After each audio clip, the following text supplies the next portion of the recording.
Good afternoon, good evening, good morning. I know you watch me from different time zones. And today I want to do something different, particularly for us who have been able to receive our results. Handling exam results is what I want us to do, because I know with the results coming out, the children that have done well are so excited about it, and they feel like it's the end of the world or the beginning of a new chapter. And for the ones that have not done well, they are frustrated. They don't know what to do. They feel again it's like all is over. So today I want us to just have a small discussion on about how do you handle exams? How do you handle exams results? The results are out and they may not be up to your expectation. And this is a relative term, because maybe you're expecting several A's, but you only have 2. Maybe you're expecting another kind of an aggregate, but it is not as you had expected. So expectations are different, and not the number that is the ultimate thing, or the marks that is the ultimate things, because this is different with different individuals. And you could be excited because your score was amazing, and you could be frustrated because your score is not as you had intended or desired or you had worked towards. I want to talk to us, the children and the parents. We are living at a very challenging moment. Remember, our students were learning during the pandemic, during the COVID-19, and different children had different advantages. Some had access to internet, some had access to the ability to even get the Wi-Fi in their own homes. But here you are in a place whereby even getting electricity itself is a challenge, and you didn't have any access to internet for studies, and it was a struggle, maybe borrowing from an uncle, a friend, or a sister. So I want us to know that we have what we would call the situational approach to this matter. Different situations, different environments would bring different results. Now remember, your life is not an aggregate of your results or your grades. Grades don't make you. Your life and future is a secret in the hands of God, and God have a purpose for your life. Jeremiah 29 and verse number 11, the Bible says, "For I know the thoughts that I think towards you, says the Lord, thoughts of peace and not of evil, thoughts to give you a future and our hope." Our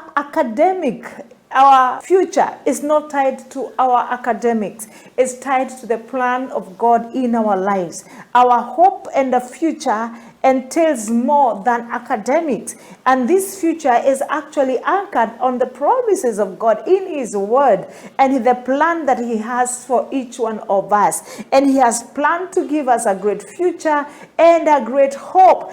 And for us to be able to accomplish this great hope that He has given unto us within our lives, He has been able to make sure that He has packaged us with giftings and talents. He has packaged us with internal potentials in terms of gifts and talents that are supposed to take care of us, make us great, make us successful, and even make others successful in their life. Remember, we go to school to sharpen that which God has invested in us. Now, growing up, I am aware that we are growing in an environment where educational systems, and most of them, some emphasize on academics as a sole key to success. When I was going to school, we were told that education is actually the key to success. Now, after going to school, after going to college, after going to campus, now I know that success is actually a combination of a lot of things. It has to do with character, morality, values. It has to do with a lot of things.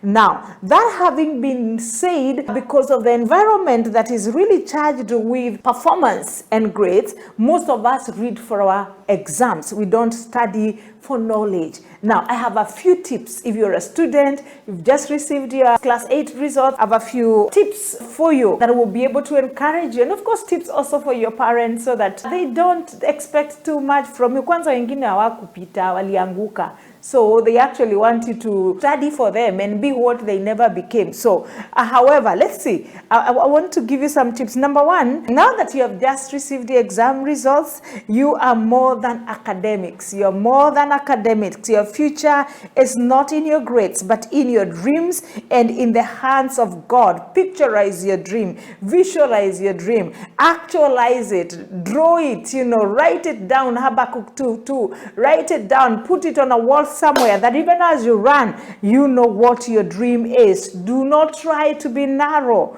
Don't narrow down your objectives.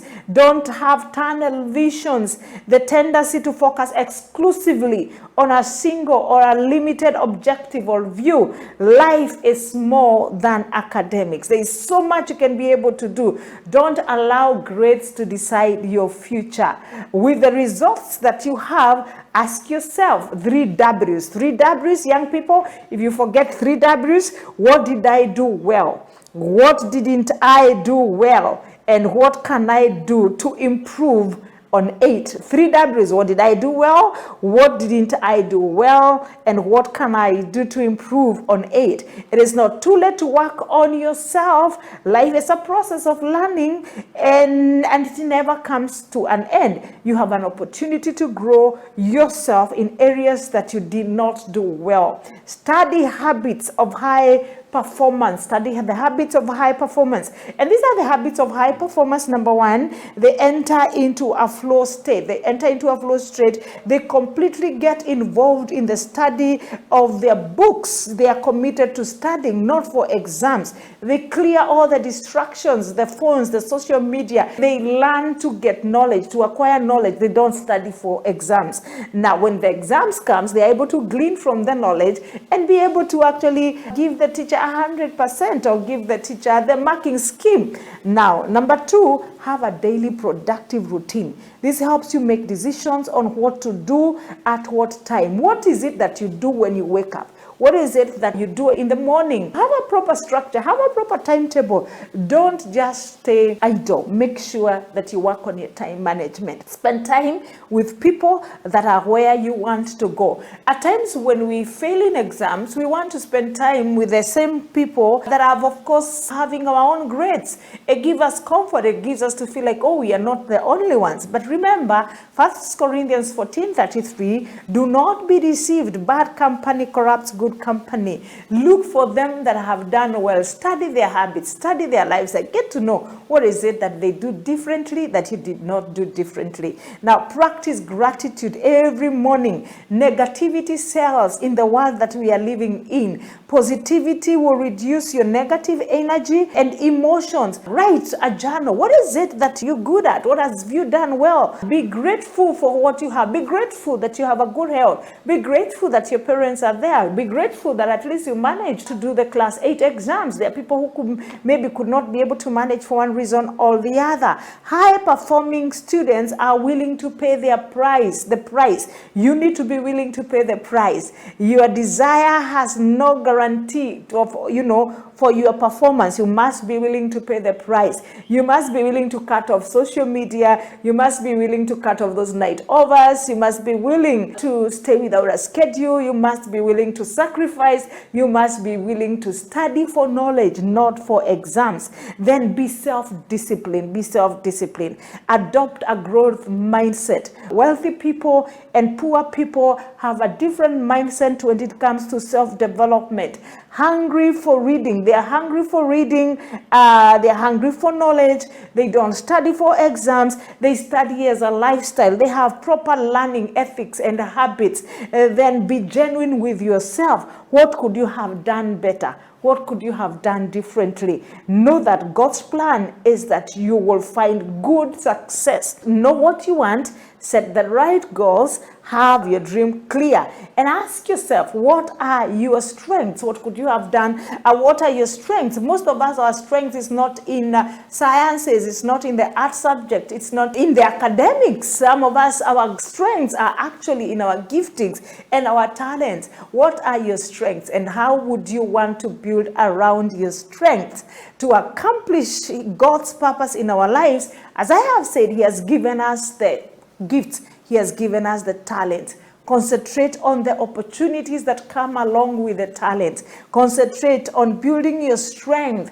I am reminded of my children. Maureen and Tim, in the early ages of their lives, they were not very good in academics and in their grades. Thank God they were in a school that actually did not really emphasize so much on the final grade, but of course they had different rubric of evaluation, and that gave them a mileage also to be able to invest a lot on their talents. And because I, as a life coach, I understand what that means to a child not to be able to score very good grades, I had to keep on talking to my children to stir up their giftings, to stir up their talents. We paid over and above their school fees to make sure that they are also learning on their skills, they are also learning on their talents. Today, Maureen, as a young girl, she was very technical in operation, and she loved working with the electronics and all those kind of things.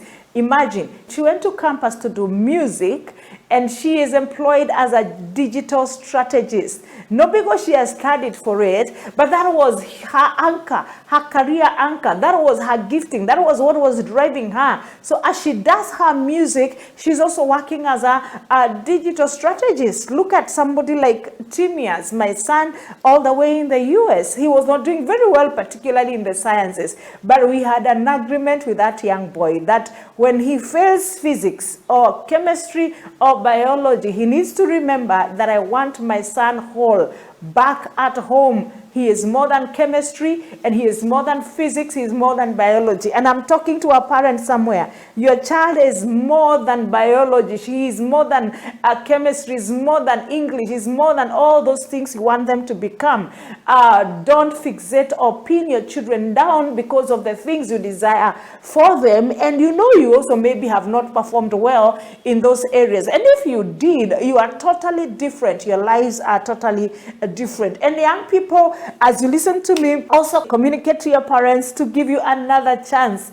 You are already discouraged. Nobody should discourage you. Take charge of yourself. Exercise assertiveness from home. Let your parents know, given another chance, you will do a good job. Let your parents know that you feel disappointed. You don't want more disappointment from them. And parents, our children, if they didn't do well, they are already disappointed. Don't become a father disappointment.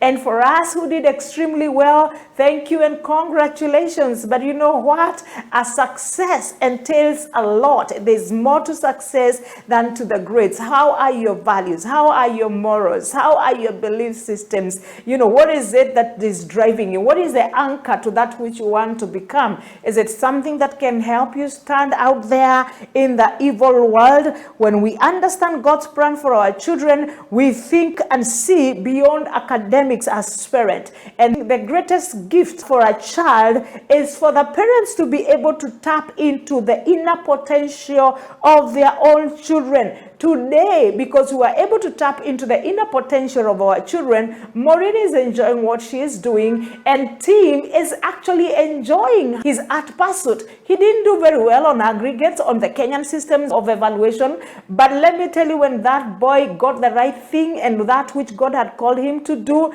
he has been actually riding on a 3.8, 3.7 GPA. Very extremely good in product design. He actually is finishing this year, and already he has gotten an admission for his master's because of his qualifications. What am I talking to us parents? Let us not challenge or disappoint our children because of class 8 results. Life is full of opportunities. We can encourage them, create an environment at home that they are going to pick it up again and grow their resilience, allow them to be assertive at home, allow them to share with us their successes and their frustrations, and we commit ourselves to work with our children. Now, parents, let's know, as I bring this to a close, parents, let's know, understand your child well, know what are his or her strengths. Academics, if he's good in academics, bless the Lord. If he's good in talents, appreciate them and help them grow that which God has invested in them, then every word counts. Every word counts. Your child is already frustrated. Don't frustrate them further.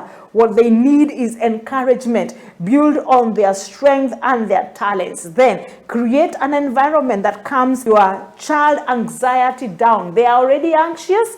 Calm them down. COVID-19 has really brought a lot of anxiety. So children are already anxious. Let home be a place whereby the anxiety levels can be calmed down. Then study and seriously manage the stress levels of your son and of your daughter. Do not undermine your child's feelings. It's okay to tell them, even me, I didn't do well in class 8 or class 7, depending on which system you are in, and here I am blessed. They cannot be able to deal with all those years of what you have done to be where you are. You need to understand them, walk with them, take them as genuine, take their frustrations genuine, study their reactions, and separate the highest expectation students from the low expectation students and manage their disappointments.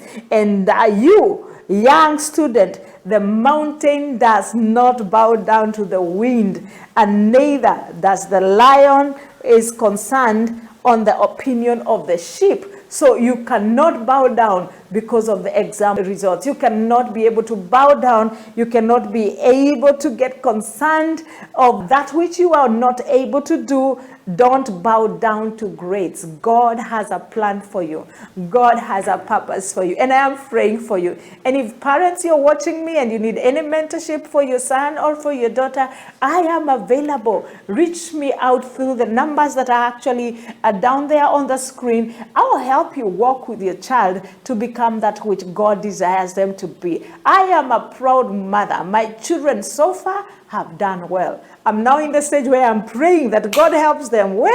Wakichagua wapenzi, Mungu wasaidie wasikutane na wakora. So may God bless you, and it was a joy being able to speak to you. Share this stream with mothers everywhere you get them. Let's encourage our young people. There are people who have succeeded not because of the academics. And I'm not actually despising the academics. I love academics. But you know what? It is not everything. God has a plan for each one of you. Like my page, like my YouTube channel. If you like this video, give it a thumbs up, share, and let's be a blessing to one another. May God richly bless you. I love you, young people. You have great future ahead of you.